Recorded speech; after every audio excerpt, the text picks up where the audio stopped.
Vous êtes sur marie-josée-harel.tv. Ici, être spirituel, c'est in, c'est glamour et on cherche ensemble des façons de mettre de l'âme dans notre vie.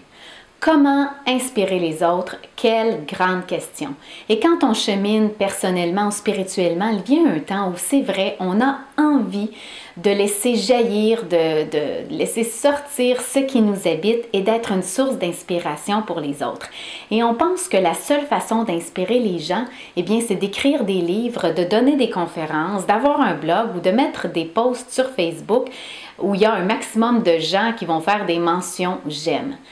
Inspirer les autres, ce n'est pas une question d'être populaire.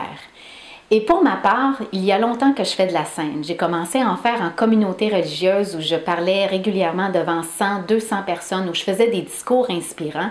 Et j'en fais aussi maintenant depuis 7 ans sur une base régulière à Tupperware. Je suis donc une habituée de la scène et je peux vous dire en toute franchise que la scène, c'est un trip d'ego.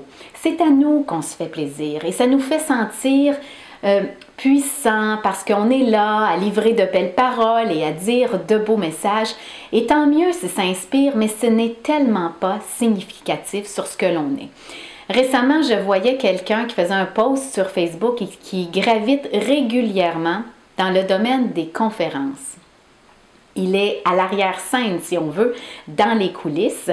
Et il disait que parfois, ce qui se passait sur la scène, c'était une chose. Il y avait quelqu'un qui livrait un beau message de belles paroles, mais ce qui se passait en coulisses, c'était autre chose.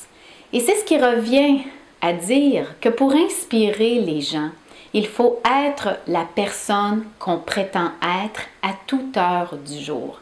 Ce n'est pas une question de dire de belles paroles, de livrer de beaux messages, d'avoir de grandes idées.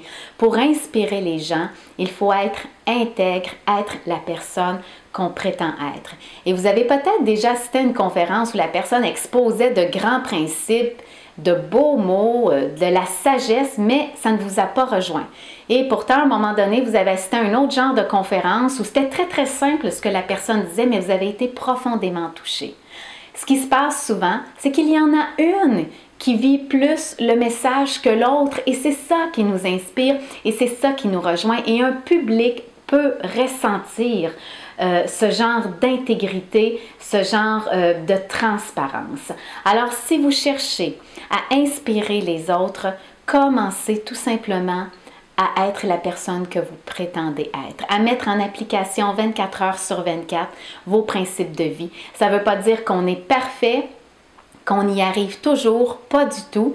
Pour ma part, il m'arrive parfois de travailler très fort pour vivre ce que je dis et je n'y arrive pas toujours, mais au moins l'intention et le désir est là.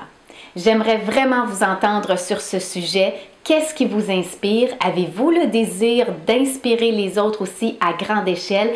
Écrivez-moi directement sur mon site www.marie-josée-harel.tv ou encore sur ma page Facebook. On se retrouve prochainement et d'ici là, oui, inspirez les gens, laissez votre lumière briller.